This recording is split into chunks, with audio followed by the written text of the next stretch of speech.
ఓం శ్రీ శివశక్తి నవదుర్గా జ్యోతిష్యాలయం నాగసాధు అఘోరల ద్వారా వాక్సిద్ధి మంత్రసిద్ధి పొంది ఎంతో మందికి జ్యోతిష్యం ద్వారా శాశ్వత పరిష్కారం చూపిస్తూ అందరి ఆదరాభిమానాలను పొందుతున్న కోయ పూజారి సహదేవరాజు ఎస్ అర్జున్ రాజు మరియు దుర్గా పూజారి.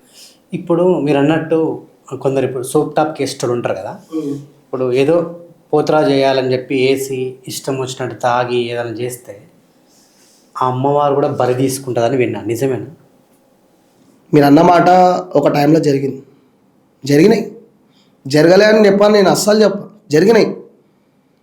ఇప్పుడు పోతరాయేశంలో చిల్లర చాతలు చేసి దాన్ని అమ్మవారికి మెప్పించే చాతలు చేయాలి, కానీ అమ్మవారిని బాధ పెట్టే లక్షణాలు చేయొద్దు. పోతలింగడు ఎవరైతే ఏషంలో ఉంటారో అమ్మవారు మ్యాక్సిమం కాపాడుతుంది, తప్పు చేయదు. అతిగా తప్పు చేస్తే ఇంకా ఆమె ఏం చేస్తుంది? పోతలింగడు ఏం చేస్తాడు?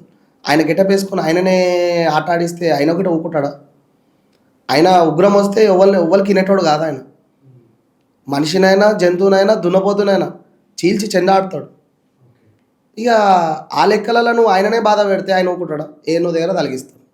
ఆ తలిగించినప్పుడు ఏదో ఒకటి నీకు అడ్డంకులు అయితేనే ఉంటాయి, పోతూనే ఉంటాయి.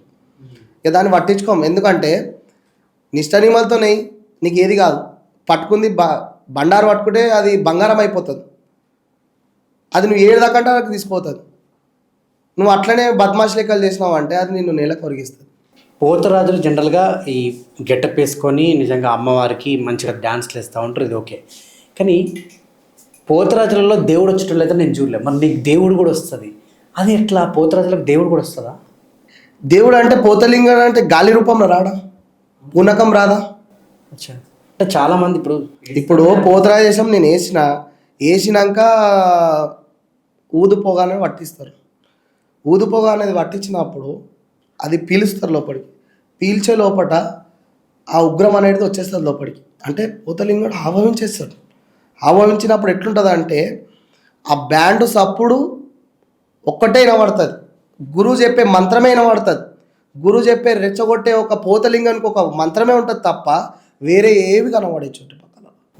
పోతరాజుకి గురువు ఇచ్చే గావే కనబడుతుంది. అంత శక్తి ఉంటుందా? అంత శక్తి. ఇట్లా ఉగ్రం వచ్చిందంటే ఇక ఆగే ప్రసక్తే లేదు. ఇక ఇట్లా 5 రౌండ్లు గుడి చుట్టూ తిరగంగానే ఇట్లా బూస్ బాంబ్స్ వచ్చి ఇట్లా మొత్తం ఒంటి నిండా దేవుడు నిలబడి కట్ట కట్ట కట్ట ఇట్లా లేచి ఉరుకుతూనే ఉంటాడు.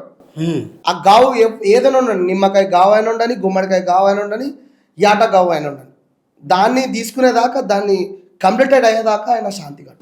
ఏమేమి వస్తాయి మీకు దేవుళ్ళు మీ ఇంటిపైకి? నాకు ఏ దేవుళ్ళు, అన్ని దేవుళ్ళు ఏం రాదు.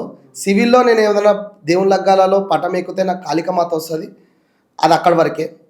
నేను ఈ గావు పట్టేటప్పుడు పోతరాజేశం ఉన్నప్పుడు పోతలింగడు తప్ప వేరే దగ్గర వేరే. ఓం శ్రీ శివశక్తి నవదుర్గా జ్యోతిష్యాలయం నాగసాధు అఘోరల ద్వారా వాక్సిద్ధి మంత్రసిద్ధి పొంది ఎంతో మందికి జ్యోతిష్యం ద్వారా శాశ్వత పరిష్కారం చూపిస్తూ అందరి ఆదరాభిమానాలను పొందుతున్న కోయ పూజారి సహదేవరాజు ఎస్ అర్జున్ రాజు మరియు దుర్గా పూజారి.